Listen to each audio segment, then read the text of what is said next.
Probably the most anticipated game of the last decade is under a bit of fire in the media, as there has been constant arguments nonstop over whether or not this game is going to be quote-unquote woke.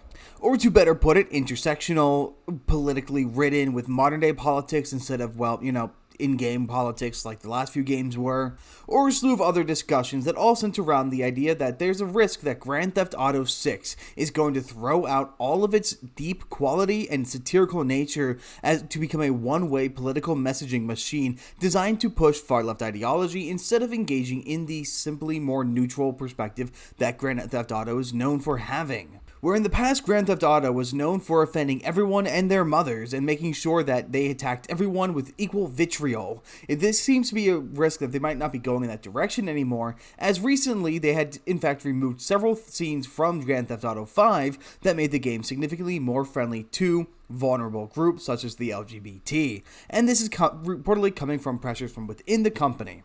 Now, I'm going to be straight up. I don't give two shakes of a rat's ass about Grand Theft Auto. I've never played it. I've never seen the appeal. If I'm going to play Grand Theft Auto 6, I'd rather just go play Cyberpunk 2077. I don't play a lot of games online like that, and when I do, I have no interest in looking at shitty hookers. I would much rather just meet one in real life for the price of this game.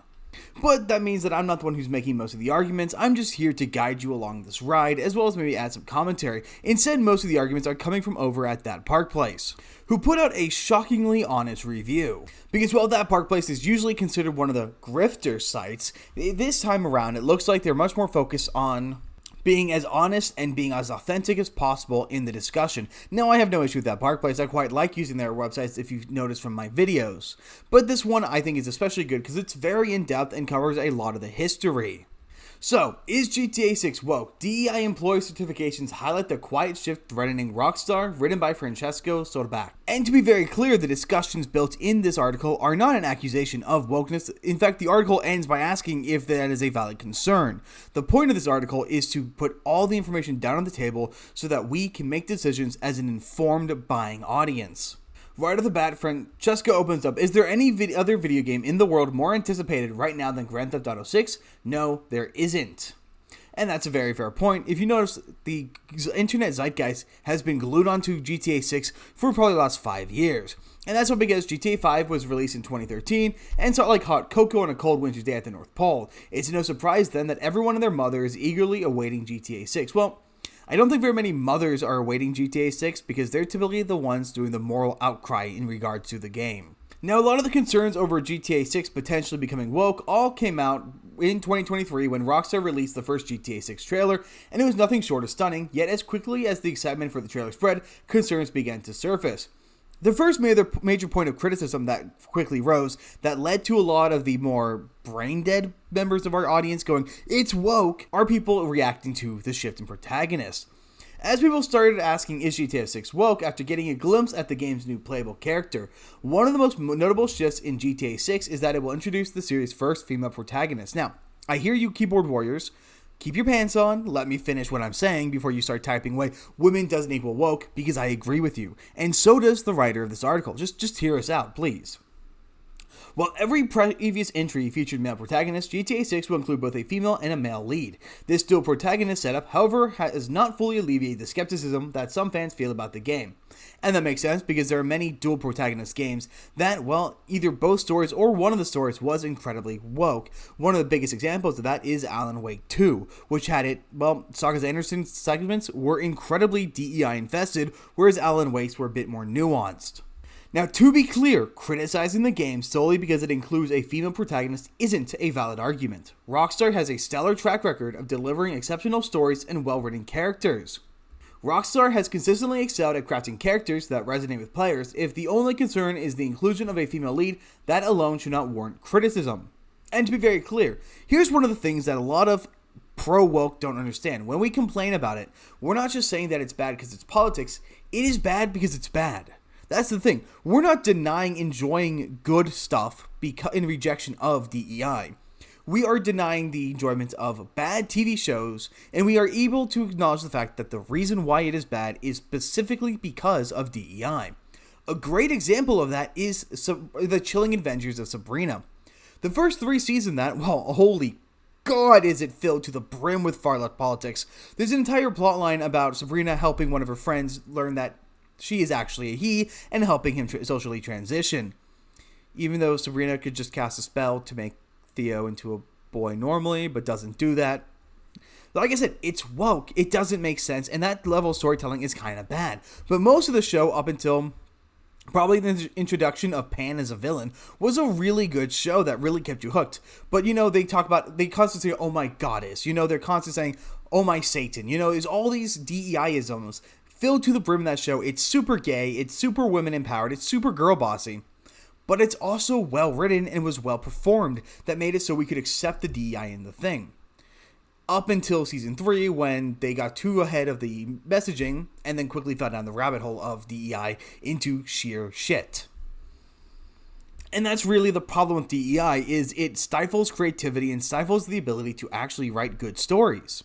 But of course, the fact the idea of a female protagonist in GTA series isn't new. Back in 2011 or 2012, Dan Houser, Rockstar co-founder and writer, was asked if the series would ever feature a female lead, to which he responded, if the story called for it, then absolutely. Which is the correct answer to have for that, and if the story does in fact call for it, then I have zero issue.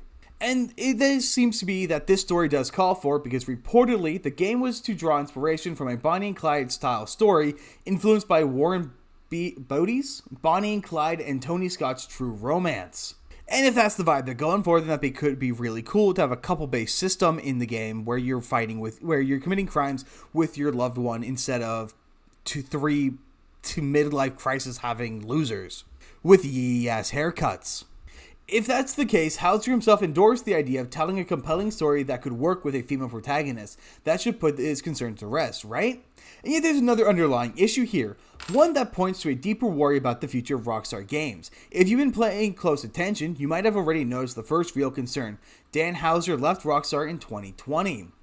And this isn't the only key executive to leave Rockstar, with many other creatives abandoning the company, whether it's because they're moving on to greener pastures, because they're retiring, or because they could no longer stand the culture in there, or were chased out. We don't know. That information has not been made privy to the general population. But Michael Unsworth, another veteran writer and key creative behind GTA 4, GTA 5, and Red Dead Redemption 2, also left the company in 2023. And I'll ask the question, why did these departures happen? And as I said earlier, to this day, no one really knows. Houser, notoriously private and media shy, has remained silent on the matter, and Unsworth's exit only adds to the uncertainty. Having seen many other companies lose senior talent or founding creators, I know how often this spells trouble for their future projects. Look at Rocksteady, who after they lost a lot of the key people who were working on Arkham games, they released Suicide Squad Kills the Justice League, which was an absolute bastardization of the stuff that Rocksteady had become known for making. And to that point, Francesco makes the statement that, in fact, the skepticism many gamers now feel about GTA 6 may not be entirely unwarranted. Not because of the inclusion of a female protagonist, but because several of the individuals who helped helm Rockstar's best games are no longer a part of the company. And the changing employees isn't the only major point of concern, as there are some changing within the landscape of the beloved franchise that are also spelling out a bit of a red flag. Many gamers feel that sequels to beloved franchises, previously renowned for strong storytelling and memorable characters, have been increasingly replaced with lackluster writing and poorly conceived protagonists, hence why so many are asking, is GTA 6 woke? The sentiment, often described as the replacement of strong male characters with so-called female Mary Sues or the girl boss, is not limited to gaming. And as we all know, the Star Wars issue, basically every single franchise that had a male-dominating lead has either been replaced with a femboy or by some Mary Sue strong-arming woman, who's the kind of person who, let's be honest, would scream, "It's ma'am" at a GameStop. And there's the other risk that, well, if you make the wrong decision in the game, you can easily chase away a huge slew of your audience, as there have indeed been instances where poorly handled creative decisions have alienated fans. For instance, back in The Last of Us Part 2, how they treated Joel, and Star Wars The Last Jedi, how they divided audience over its portrayal of legacy characters, such as Luke Skywalker being an alien, titty milk drinking loser. However, it is equally important not to leap to conclusions without evidence. Take, for instance, a recent picture released by Rockstar celebrating their female employees. Some use this as evidence to argue that GTA 6 will be DEI infected or politically correct, but it's worth noting the image was posted back in 2019 to celebrate International Women's Day. And they didn't link the post, so let's see how bad is it actually. That is a lot of women. I don't know what the staffing number at Rockstar is, but that is a lot of women. But one of the funny things that just stands out to me is the fact that there's just a guy right there. That's just a dude. Like, I honestly don't even think that's a lesbian. I think that's just straight up a man. Now, it is worth mentioning that as of the most recent numbers, Rockstar does have around 2,000 employees, so that's still not an unreasonable division between male and female, that it wouldn't lead me to necessarily assume that they're going on and replacing all the core staff. But as I said, this picture was in 2019. It's hard to say what the current landscape might be today, as that picture was before Dan Houser left the studio. And let me also be very clear, having women working on games is also not necessarily a red flag per se. It is only a red flag if we know the reason why those women are there. For instance, if they are low skill, but they have the right parts, and therefore they're prioritized over more competent male counterparts, that's when it's a concern for the game.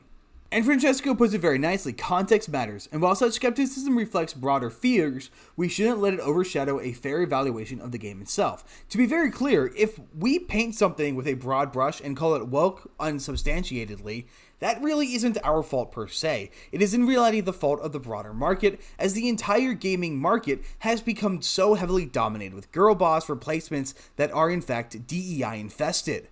It is not our fault for looking at something that's shaped like a shovel and calling it a shovel.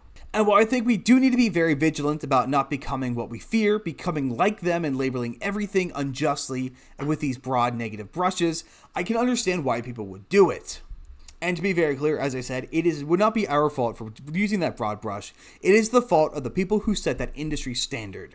And there are a few other signs of concern when it comes to Rockstar and the culture around it. For instance, when they had made the switch in 2022 to censor content in Grand Theft Auto 5 Expanded and Enhanced Edition. This updated version of the game removed elements that allegedly maligned individuals who identify with a gender that differs from their anatomy. These changes include the removal of certain caricature NPCs and in-game props, such as signage referencing drag performers. Dialogue perceived as mocking toward the rainbow community were also edited out. While some argued these changes were necessary to modernize the game, others saw it as a troubling sign of self-censorship. Now, as one of those unfortunate rainbow community members, I can fully say that, no, you don't have to take it out. That doesn't reflect the modern game. That might reflect the modern audience, which, as we all know, is only about 200 people, who are so confused that they change genders faster than rednecks go through beers. It is a major issue when you take out the ability to criticize certain groups because you are effectively infantilizing them. I would much rather be the butt of a joke than to have people walk on eggshells around me, because if you're walking on eggshells around me, that means you can't criticize me and you can't compliment me, because you cannot actually allow for me to grow as an individual. It is a disgusting and disingenuous system that ignores people who could actually really benefit from being taken down a peg or two. And no, there's no such thing as punching down, because in order to punch down, you must first see yourself as above others. But what makes this decision particularly concerning is its inconsistency with GTA's long-standing satirical identity. The Grand Theft Auto series has always thrived on equal opportunity satire, mocking all aspects of American culture without signaling out or shielding specific groups, which is the way that it should be. If you treat anybody with baby gloves, that is sending a much worse message than if you insult everyone equally. Because if you tell someone that this group is too sensitive, you can't make fun of them, what you're telling the more asshole-ish members of the audience is, hey, those guys are easy targets, go make fun of them, and be as vitriolic as possible. When you censor and treat a single group as, well, infants, they're going to be treated as such by other people, and the people who like to bully others are going to really hone in on them. You are making it worse for the people who you pretend to be helping. As GTA has mocked all aspects of American culture without singling out or shielding specific groups. From politicians to celebrities, no one has been spared from GTA's biting humor. Yet the removal of content raises question, why censor only this? Why remove jokes about one group while leaving countless others instances of parody intact? Moreover, reports suggest that these edits were made due to internal pressures at Rockstar, with certain individuals pushing for the change after Dan Houser's departure in 2020. If groups are reportedly able to force these kind of changes in a game that's already been made, then what kind of pressures are they able to inflict onto a game that is in active development? At what point do these people have enough, and at what point is the studio going to tell them no if they tell them yes on censoring a game that's already been made? And this raises an uncomfortable question. Is Rockstar moving away from its fearless approach to satire in favor of a more sanitized, cautious tone? And of course, the larger question, is GTA 6 woke if they abandon this trademark? The very essence of GTA's humor has been its willingness to provoke and challenge societal norms, and decisions like these risk diluting what has made the series so distinctive. So let me give my perspective on that real quick. I don't know if abandoning this trademark would necessarily be woke. It depends on why. Do they want to tell a really serious, heartfelt message? Or is it because they're afraid of offending a bunch of men who have literal panties in a bunch? For Rockstar, a company once celebrated for its audacity, this shift may signify deeper changes in its internal philosophy, changes that fans fear could undermine the bold storytelling that defined its great hits, the certifications that could change Rockstar forever. There's quite a few alarming factors at play for anyone wondering, is GTA 6 woke, yet the gravest and perhaps most damaging revelation about Rockstar isn't found in its content edits or the departure of senior staff, but when it can be uncovered by those who now work there. A troubling pattern emerges when examining the certifications held by Rockstar employees, particularly among senior members. At least 60 employees have completed a course called Unconscious Bias, with many of these certificates being awarded between 2020 and 2021, the same period during which Dan Houser left the company. Now, those who might have noticed will see that there is no image here, but it says a screenshot. That is because that Park Place put an incredibly bright white image. To avoid blinding my audience, I generally keep my computer in dark mode, even having a dark mode extension to ensure that people aren't blinded. Problem is, when you put a screenshot in, the screenshot stays white. So I've simply deleted those images from the inspect code so they're not blinding you. So what is this course, the Unconscious Bias Certification? As described on platforms like LinkedIn, learning aims to teach participants to recognize and address unconscious prejudices they may hold. While its stated goal is to foster inclusivity and fairness in workplaces, the course has been widely criticized for its potential divisive nature. The training focuses heavily on racial and gender dynamics, framing biases as something that predominantly privileged groups, such as white employees, need to address. This can create an environment where some individuals feel unfairly singled out based solely on their identity. Man, doesn't it feel great to be white to the point that we're the only people who are so awesome we can put down other people? It's such a good feeling to know that we have that uniquely strong power. Now, critics of such courses argue that they perpetuate the very biases they claim to dismantle. For example, the unconscious bias training often emphasizes systemic racism and privilege in ways that risk oversimplifying complex social issues. And here's another area where I can deal with it. If you are being told that a group is sensitive, such as the homosexuals, and you go and you say, well, you can't mess with the homosexuals because they're too sensitive, all you're doing is you're reinforcing the notion that we are too sensitive to be made fun of, something that I disagree with wholly. And well, let's be honest, if you're the kind of person who can take it up the ass, but you can't take a joke, maybe reconsider your life a little bit. Because no one is above insult or humor, and to make a system in which it claims that someone is, all you are doing is you are reducing their ability to resist and handle those insults and pressure when they actually do come. Because no one is free of criticism. You will always receive it from someone, and it's simply up to you whether or not you have the resilience to handle it. By treating different groups with baby gloves, as I mentioned earlier, all you are doing is you are turning them into the victims you want them to be, and when they are victims, they will no longer have the abilities to defend themselves or stand up for themselves. And the bigger issue is that these types of trainings, instead of fostering unity, these courses can alienate employees by assigning collective guilt or blame to certain groups while portraying others as perpetual victims. Such frameworks are not only reductive, but also inherently biased, ironically contradicting the course's own purposes. It also puts people on a pedestal, it treats people as a monolith of their associated group, and it literally reorganizes a hierarchy, both a hierarchy of discrimination and a hierarchy of victimhood, the kind of thing they're claiming to want to stop. And here we have another picture that I had to take out of here because it was far too bright. It's simply just describing the unconscious bias certification. Why was such a course implemented widely around the same time key creative minds like Dan Houser and Leslie Benzie left? Furthermore, why does this training appear to be disproportionately targeted at white employees? Well, we know why for that one. If the goal was true equality and inclusivity, because it never is that goal, why adopt an approach that inherently divides rather than unites? The timing of these certificates, coinciding with major departures and significant shifts in company culture, suggests deeper issues. The adoption of such ideologies risks influencing creative decisions, potentially prioritizing corporate optics over the bold, unfiltered storytelling that once defined Rockstar. For a company built on satire and irreverence, embracing such divisive practices could erode the very foundation of its identity. Now, I have a bit of an issue with the way that Francisco worded that little segment, because let's be honest, in a sense, Rockstar has always been a game that prioritized divisiveness.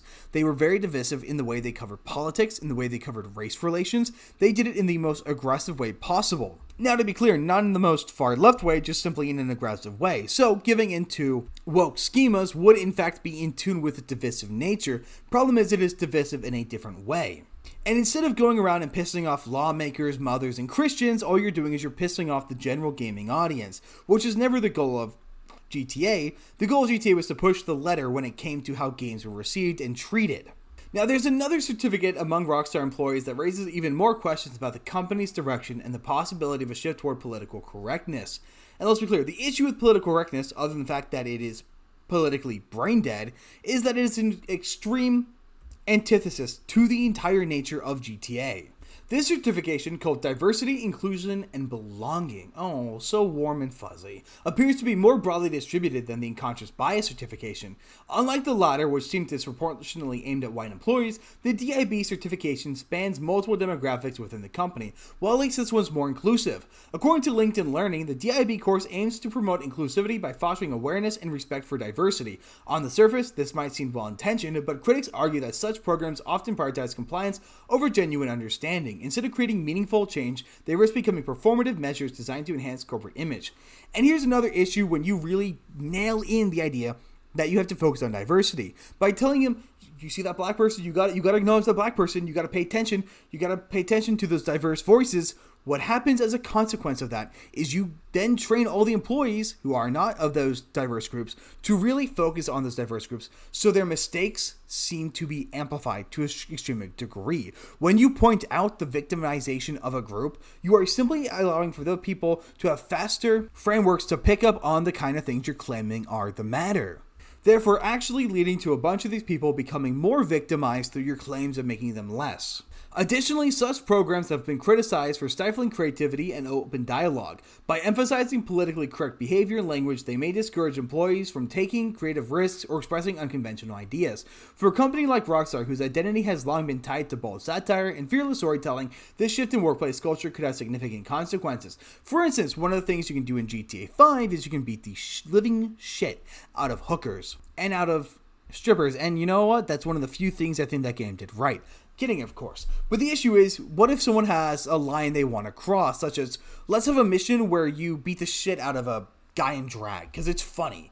Well, you can't suggest that anymore because, well, you might be offending one of the Lollipop Guild in thinking that it's okay to attack them. Because these people cannot at all separate reality from fiction. Still, this leaves Rockstar and Grand Theft Auto at a bit of a crossroads. And as Francesco puts it, I must say that the skepticism and perhaps even paranoia that gamers feel when asking is GTA 6 woke is not entirely unfounded. There are clear signs that suggest a shift has occurred at Rockstar, and not necessarily for the better. These signs point to a company whose focus may now be shifting toward the so-called modern audience, a demographic that, despite being constantly invoked by corporations, often seems ill-defined or non-existent. Remember, the modern audience that came out for Concord was only about 200 people. Is it possible that Rockstar, like other companies such as Ubisoft, BioWare, and Rocksteady, has fallen into a trap where into the trap of what some call woke indoctrination, which seems to permeate the entertainment industry today? I don't know for certain, but I generally hope not. But I also cannot ignore the signs that gamers are noticing, signs that feel clearer today than they did before. And these very signs have led to disappointment in other franchises, and there is lingering fear that Rockstar may follow suit. Still, there is a glimpse of hope. Rupert Humphreys, a key figure who co-wrote Red Dead Redemption 2 alongside Dan Houser and Michael Unsworth, is reportedly still involved in GTA 6's single-player development. His continued presence suggests that Rockstar may still retain some of the talent and vision that brought us some of the gaming's greatest achievements. In the end, all we can do is wait. As much as I hope that the fears of gamers, including my own, are proven wrong, only the release of GTA 6 will determine whether we are being disappointed or pleasantly surprised. For now, the anticipation remains, and we wait the next chapter in the Grand Theft Auto saga. My god, that article was long-winded at best. And I'm going to be very honest, what's laid on this article are not the only points of concern. If you remember the statements made by Rockstar in regards to the pricing model of GTA 6, as reportedly the game has coming at a whopping $2 billion budget. And while that is incredibly shockingly high, this means that this will likely lead to Rockstar having to charge an unprecedented amount of money for people to get into the doors over at GTA 6. as well as the fact that Zelnick, who is the CEO of Take-Two Interactive, who owns the company Rockstar, has said that in terms of our pricing for any entertainment property, basically the algorithm is the value of expected entertainment usage, which is to say the per hour value times the number of expected hours plus the terminal value that's perceived by the customer in ownership of the title is owned rather than rented or subscribed to. So in other words, the GTA games can be played for several hundred of hours, so are inherently more valuable than, say, an 8-hour indie that made you cry. Zelnick continued by reaffirming that the industry as a whole offers a terrific price-to-value opportunity for consumers. And that, along with everything else, is just another concern about this game. But that also means that Rockstar has literally everything riding on the success of this game. If GTA 6 fails, I think Rockstar at least will be absorbed, if not Take-Two suffering massive financial losses due to this game's incredibly long development cycle and the fact that, as they reported, it's raking in at least a $2 billion budget. Which is complete and utterly baffling to hear about. But hopefully, because good games hurt nobody. Woke games hurt most people because they reinforce that narrative and lead to more companies making decisions that harm the overall market. I really hope for the people who do like GTA that the game is everything you want it to be. If you want it to be a DEI-filled fest, go ahead and wish for that, and I hope it's that for you. But for the general gaming population, I really hope it is a game that strays away from real-world, modern-day DEI politics and focuses on the more internal ideas that kept GTA as such a strong game throughout the years. Instead of becoming the game that panders to one side, I really hope it remains as a neutral, satirical point that can make fun of every party involved equally without fear of causing certain groups of people to throw a tantrum, and I really hope the culture within Rockstar is one that allows for that kind of behavior and writing. But that's pretty much what I've got. Let me know down in the comments what you guys think about all this. Do you think GTA 6 is going to be woke? Do you think we're overreacting? And tell me why you think these. And I will see you guys on the next one.